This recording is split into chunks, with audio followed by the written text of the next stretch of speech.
অভাব কখনো কখনো মানুষকে এমন মোড়ে এনে দাঁড় করায় যেখানে সঠিক ভুলের হিসাবও হারিয়ে যায়।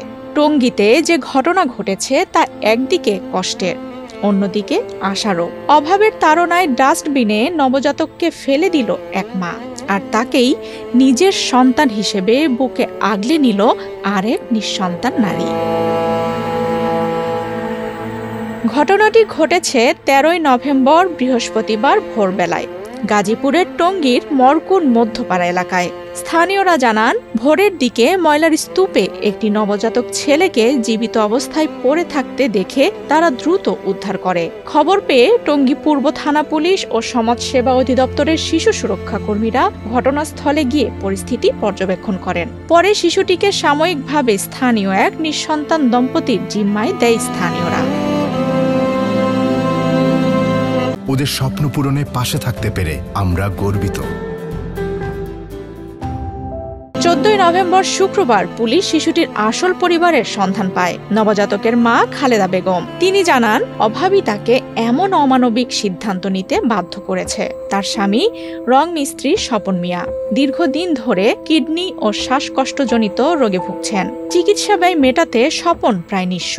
২ সন্তানকে নিয়ে খালেদাই এখন মাটি কাটার কাজ করে সংসার চালান। তাছাড়া বাড়ি ভাড়াও বাকি ১৫,০০০ টাকা। অসুস্থ স্বামী, ২ সন্তান, সংসারের ব্যয় সবকিছু সামলাতে না পেরেই তিনি এই কাজ করেছেন, এমনটাই জানান খালেদা বেগম। মাটি কাটা কাম করি, আমার অভাব দেখে আমি পালতারি না দেখে ভালো আছি।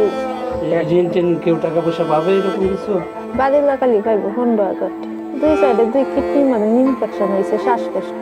ডাস্টবিনে পড়ে থাকা সেই নবজাতককে যিনি বুকে তুলে নেন তার নাম মনিরা। তিনি ১২ বছর ধরে নিঃসন্তান। সন্তান না থাকার কষ্টে তাদের সংসার নিস্তব্ধ হয়েছিল।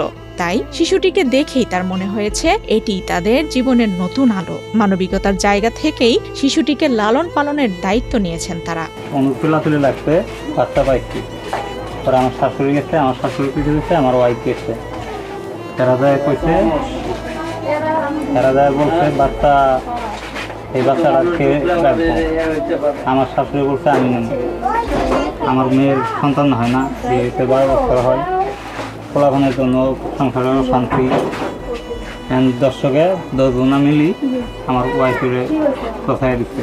আমি বলছি যে তাহলে আমার বাচ্চা নাই, বাচ্চাটা আমার দেন। আমার মাও বলছে ১২ বছর থেকে বিয়ে হয়েছে, বাচ্চা কাচ্চা হয় না, সংসারও শান্তি হেরে যায়। পরে এখানকার লোক আছে, হেরা পরে সবাই মিলে আমারে দিয়ে দিছে। বাচ্চা মা নাকি বলছে যে বলে হেরা জামাইয়ের কিডনি দুধের সমস্যা, হের মা অনেক অসুস্থ, হেরা পালতে পারবো না। এ বিষয়ে টঙ্গী সমাজসেবা অধিদপ্তরের শিশু সুরক্ষা সমাজকর্মী জান্নাতুল বাকিয়া বলেন, বাংলাদেশে শিশু দত্তক দেওয়ার সরাসরি কোনো আইন নেই। আদালতের অনুমতি নিয়ে কেবল গার্ডিয়ানশিপ দেয়া যায়। টঙ্গী পূর্ব থানার ওসি মোহাম্মদ ওয়াহিদুজ্জামান জানান, এখনো কেউ অভিযোগ জানায়নি। অভিযোগ পেলে আইনগত ব্যবস্থা নেওয়া হবে। শিশুটির নিরাপত্তা ও ভবিষ্যৎ নিশ্চিত করতে পুরো ঘটনাটি নজরদারিতে রাখা হয়েছে। এক প্রান্তে অভাবের নির্মম চাপ, অন্য প্রান্তে নিঃস্বার্থ মমতার আশ্রয়। যেখানে এক মায়ের অসহায় সিদ্ধান্ত হৃদয় ভেঙে দেয়, সেখানে আরেক মায়ের আদরে জেগে ওঠে নতুন বিশ্বাস, যেন এই পৃথিবীতে মানবতা আজও বেঁচে আছে। আফসানা রিপা, বাংলাদেশ প্রতিদিন।